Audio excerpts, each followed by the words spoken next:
짐승과 사람이 다른 게 그런 게 아닐까 싶습니다. 제가 예전에 시골에서 목회를 할 때 강아지를 너무 좋아해가지고 백구를 한 마리를 키웠어요. 진돗개를. 그런데 이 진돗개가 저와 이제 산책을 하니까 아니 개들은 사람이 예뻐해주는 만큼 영리해지는 것 같아요. 충성스러워지는 것 같아요.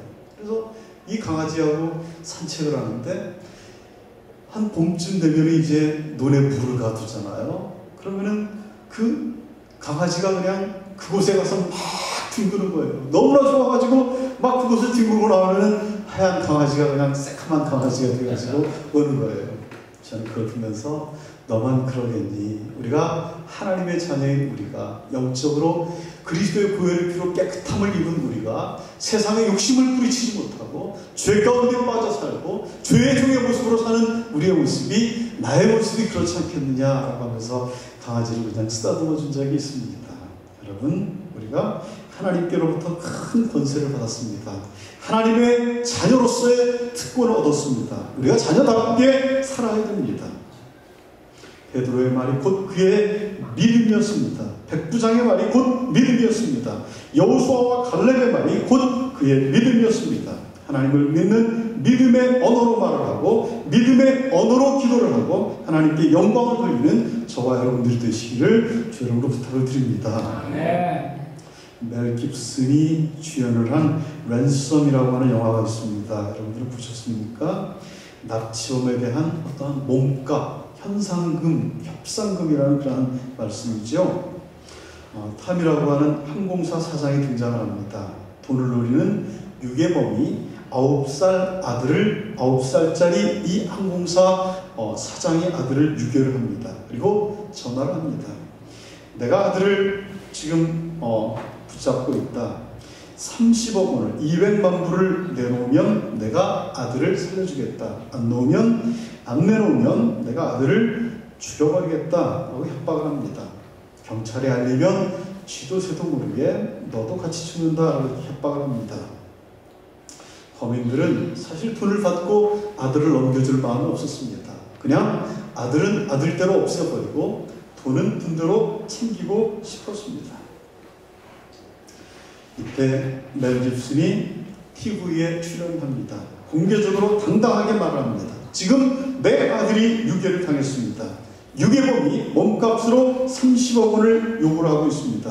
범인을 잡아주는 사람에게 제가 이 30억 원을 드리겠습니다. 라고 이렇게 TV 방송에서 선언을 합니다. 아내는 아들을 죽이게 하려고 당신이 미쳤냐고 통곡을 하면서 뒹굴고 울고 있었습니다. 그런데 결과는 정반대로 나타났습니다. 유괴범들 가운데 내부에서 반란이 일어났습니다. 우리가 이러다가 우리까지 죽는 게 아니냐, 그냥 아이를 돌려보내자라고 하는 갈등이 생겼습니다. 말에 힘이 있었기 때문에 그렇습니다. 내가 내 아들을 포기하는 한이 있더라도 너희들에게 이러한 나쁜 돈을 건네줄 수가 없다라고 하는 신념이 담긴 이 아버지의 말에서 그러한 큰 일을 이루고 말았던 것입니다. 그의 말 속에는 기적을 이루고야 말겠다라고 하는 믿음과 확신이 있었기 때문에 그렇습니다. 말은 사람을 죽이기도 하고 살리기도 합니다. 무서운 힘을 가지고 있습니다. 성도의 기도와 찬송은 이러한 힘을 가지고 있습니다. 사람을 살리기도 하고 죽이기도 하고 기적을 일으키기도 하는 것이 우리 성도들의 입술의 고백인 것입니다. 두 번째, 우리는 말로 시인하고 고백을 할 줄 알아야 됩니다. 하나님은 우리의 신앙을 말로 고백하는 것을 기뻐하십니다.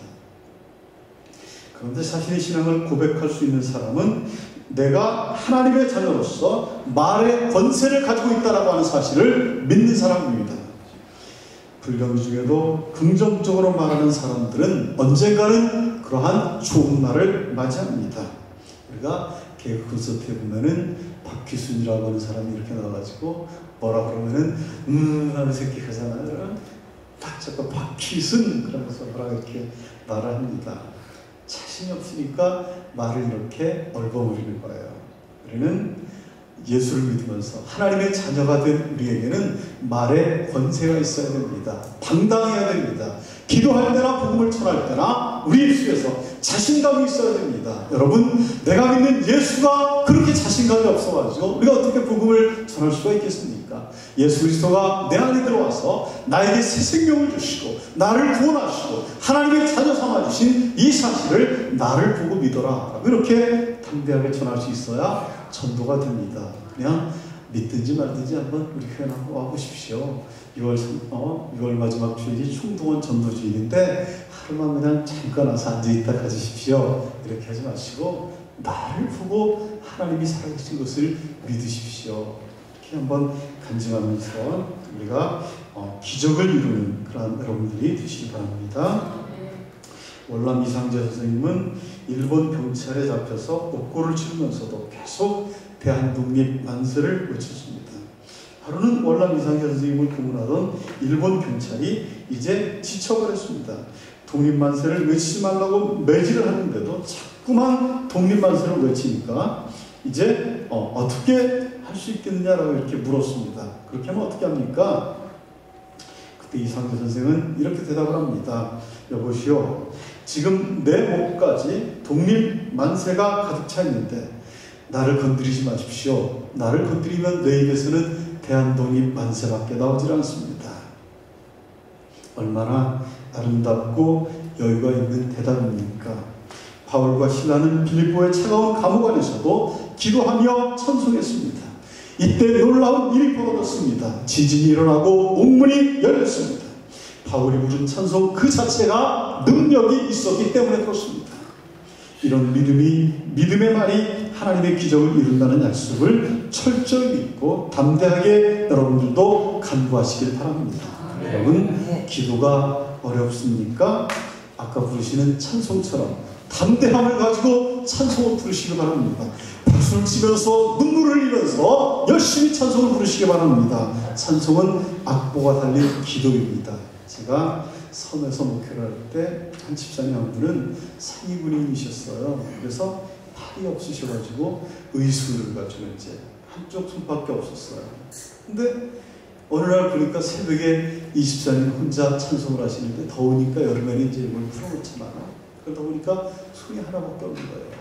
이 손으로 무릎을 치면서 찬송을 하다가 한참 은혜가 충만하게 되니까 이 손으로 얼굴을 이렇게 때리면서 찬송을 하는 거예요.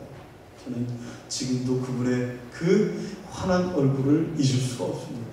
이제 연세가 90을 바라보는 그러한 나이가 되셨는데도 그 새벽마다 하나밖에 없는 팔을 가지고 열심히 자신의 몸을 두드리면서 찬송하셨던 그분의 몸을 볼 때 하나님 우리에게 두 팔을 주시고 두 다리를 주셨는데 나는 그분보다 못한 그러한 삶을 살고 있지는 않나.